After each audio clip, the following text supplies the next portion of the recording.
Hello and welcome to a sort of recommendations slash showing you my books video. This is basically my collection of horror, mystery, thriller, gothic books. Partly a recommendations video because I've read some of them and also others I think look really good, but also I haven't read a lot of these yet because I recently decided that I was going to become obsessed with thriller books, so we're just gonna go through them. But I was thinking about what video I wanted to film. I thought I love this kind of genre and I've talked about thriller recommendations before, but I haven't really encompassed all sorts of like the darker, not so much darker, but like there's some mystery books in here, there's some thrillers, there's some murder type things, there's gothic. I've tried to split them into categories kind of. So I'm gonna jump in and tell you about the books. I haven't read all of them. I have read some of them, so that'll vary the information that I will give you, but this will remain spoiler free. So the first category will be more of the gothic category that I've selected, which literally in the last month or two I have suddenly felt really into reading gothic literature. So I think this started when I read Hunting Prince Dracula, which is the second book in the Stalking Jack the Ripper series, and I really liked the gothic way it was written, and it reminded me of when I studied that in literature, English literature in A-level, and I really enjoyed unpicking that kind of thing. So I recently acquired a couple more gothic lit books and these are them. So the first one that I spoke about was indeed Stalking Jack the Ripper by Kerry Maniscalco. This is the first one in a series that follows Audrey Rose and Thomas Cresswell as they basically go about investigating murders and being pathologists, I think they're training to be.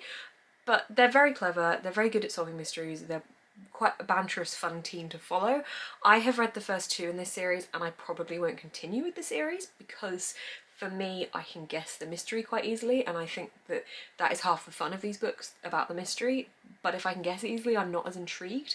However, I do really love the way these books are written and I love the character relationships and the gothic elements, so for that reason I am highly recommending this series. Then we've got Rules for Vanishing by Kate Alice Marshall. This is a newer addition to my shelf, and having reread the blurb, I am very keen to pick this up soon. This is about a main character, Becca, who, well, the main character that's not really present. Becca goes missing and everyone kind of stopped caring, I think. Everyone's given up searching for her, and her friends decide to enter into the woods to look for her and follow some eerie gothic nature in the woods. This looks really intriguing and interesting. I think it's a YA as well, and those kind of YA books are often quite quick reads, so this one is definitely bumped up on my TBR now from filming this video because I got so many books at one period where I just had to just kind of shelf them all, literally, and then just pick up whichever one I fancied next, and I haven't remembered the blurbs of all of them, so this is a good recap because I want to read this one a lot now. This is very much a horror novel to the core. This is In the Nightwood by Dale Bailey. This is about a couple who I think come over from America to England, and they are going into this haunted house. Are they coming from America to England? Yes, they leave America to come to the English countryside. They go to this house that ends up being a haunted house. There's loads of creepy stuff happening. It's very short. It's like, it depicts graphic horror? Gothic horror for me, this kind of book.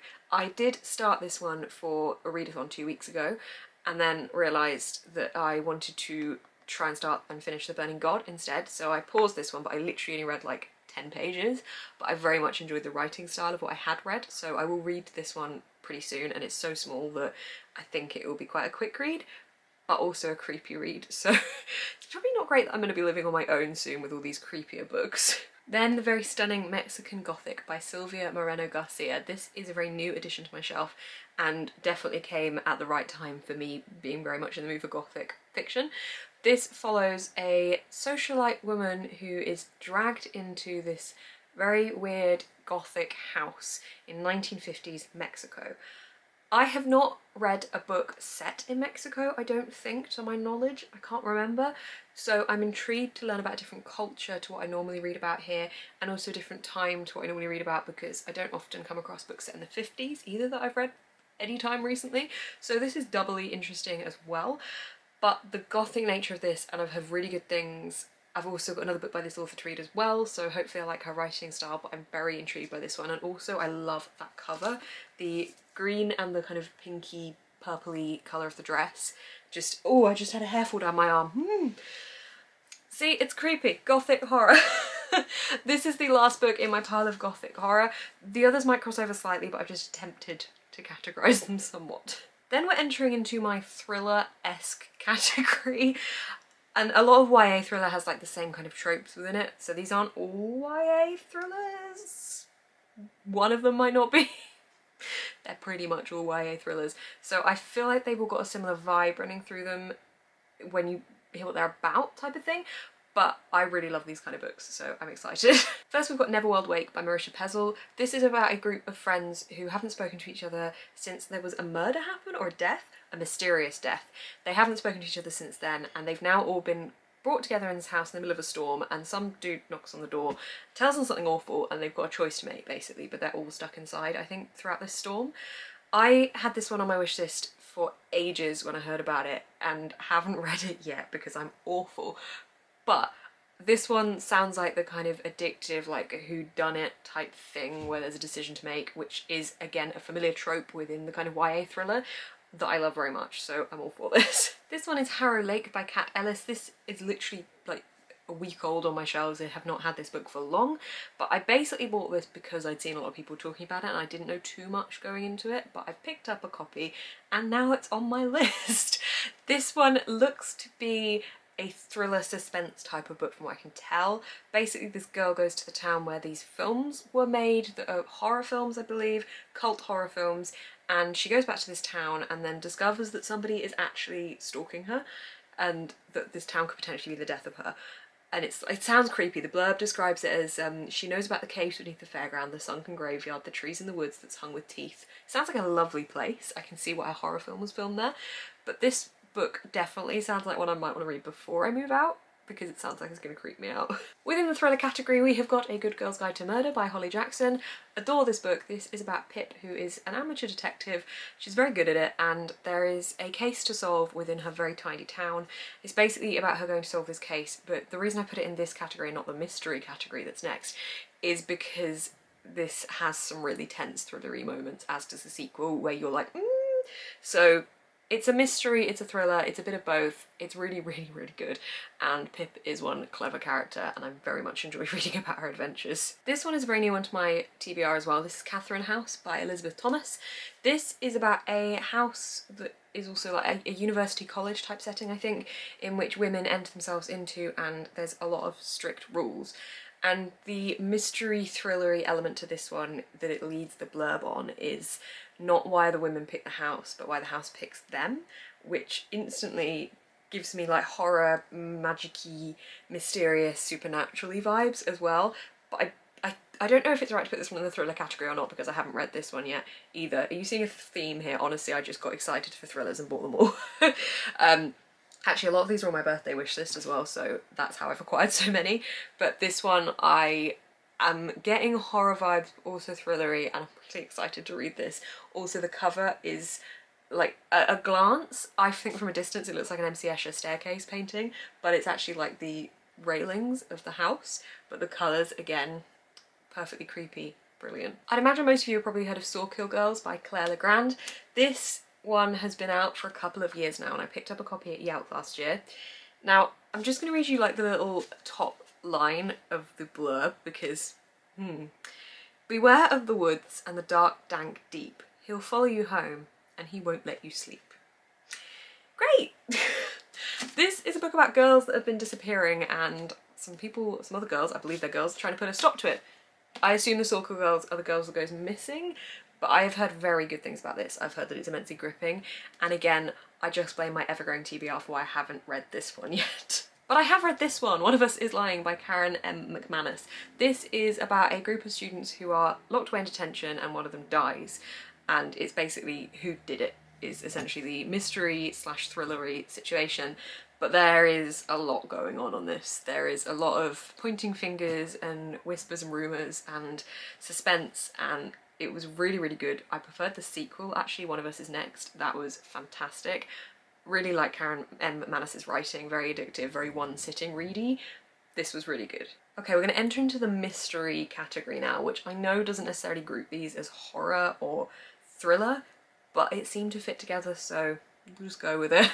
First up is Monday's Not Coming by Tiffany D. Jackson. This is another really recent addition to my TBR. This is about a girl who goes missing. Nobody really cares or notices until 1 year later, well, apart from my best friend, until 1 year later when her body rocks up. And that is literally all I know because the blurb is very short. This one seemed to instantly appeal to me for that, like, nature of there being a mystery to solve and the fact that I really want to know what's happened because the blurb is so small that you know literally nothing else about this story, so I am very excited to read this one. Also by Tiffany D. Jackson is Allegedly. I love the simplistic cover on this one because, again, we don't really get much about what the story's going to be from looking at this, which I like because it makes me more intrigued. This is about a woman who's been put in jail because she killed her baby, or a baby, killed a baby, allegedly. And it's the mystery of, did she do it? Who can save her? How is she going to be able to get out of this horrible situation she's in? And I am intrigued and ready to fall into both of these by Tiffany D. Jackson, so I really hope I enjoy her writing. Then we've got The Name of the Rose by Umberto Eco, which is also on my list for translated fiction that I'm going to be reading soon. I'm very intrigued by this one, but also a little bit intimidated because it is a vintage classic and I just find it daunting because it's quite big and the font is not like too small, but it looks dense, which worries me slightly. However, it is a mystery. This is set in the 1300s and it follows Brother William of Baskerville, who is in Italy on a theological business trip. I don't really know what kind of thing that would entail, but I guess he's going to be learning some stuff about theology. And the things that he's looking into ends up being linked in some way to some murders, and he decides he's going to turn detective and try and solve them. So this looks like it's going to be a very clever type of mystery story where there's a lot of history woven into it, and you can see why I might be a bit intimidated by it, but I do really want to read this because I want to read more classics as well and translated fiction, so this was one that came up as a recommendation for me and I will get to it. I couldn't not add Angels and Demons by Dan Brown onto this list because I read this years ago before I went to Rome because it's set in Rome, and my god, this is brilliant. I loved this. I think Dan Brown's writing is very clever. The way that he involves history and religion and theology into his writing is fantastic. This is a mystery about the Illuminati, who are doing some incredibly horrible things to religious figures, and it's all about Robert Langdon, who has to try and solve the mystery before they kill any more people. And it's really good. And if you are going to Rome, or if you've been to Rome, read this, watch the film, read the rest of the series too, which I haven't done yet, but I will. I really enjoyed this one, and this was a very good mystery. Then second to last, and a very reflective cover, we've got Perfume by Patrick Suskind. I don't know what to tell you about this book because I haven't read it yet, it's on my translated fiction list, but the blurb is very weird. It doesn't really tell you what it's about, it tells you it's something to do with scent and smell, but the front gives you more by literally saying the story of a murderer. So I've put it in the mystery category because it sounds like it's a mystery. I have absolutely no idea, but my mum very highly recommended me this, so here it is. Then we've got Unravelling by Karen Lord. You think you're reading about a mystery where this woman who is a forensic therapist, I believe is her job title, she is, yes, a forensic therapist, has helped put a serial killer behind bars, and you think that's it, and then suddenly she gets pushed into the realms of labyrinths and spirits, and she realises that she's actually not got the right guy behind bars and has to go on a whole mystery to try and find him. And it sounds like it's kind of crossing over into the fantasy realm. It sounds like a fantasy version of a Dan Brown book in a way. I'm very intrigued by this, and I think it's going to be like a mind-bending, interesting book to read, so I'm excited to get to this one too. That is my gigantic collection of thriller, mystery, gothic, horror-y books. As I said, I haven't read too many of them yet because I've only recently started this collection up, but I am really excited to read a lot of them now, even more so, and I just wish I had more time in the day to be able to read. When I move out, I will probably get a lot more reading done, but at the moment I am just busy with a lot of stuff, so I will get to these, and some of them, the ones I have got to, have all been fantastic. I really love this genre. If you've got any other recommendations for me, if you've read any of these, please drop them down in the comments down below. Also, please give this video a thumbs up if you liked it, it helps me out a lot. Yet leave any comments down below about any of these books or any recommendations you've got. And if you liked my video and if you'd like to see more from me, I do weekly vlogs and recommendations, and I talk about mental health, and I've done a video about Instagram and things like that, then please hit the subscribe button to see more of my face on your feed. Thank you so much for watching, guys. Keep smiling and stay positive.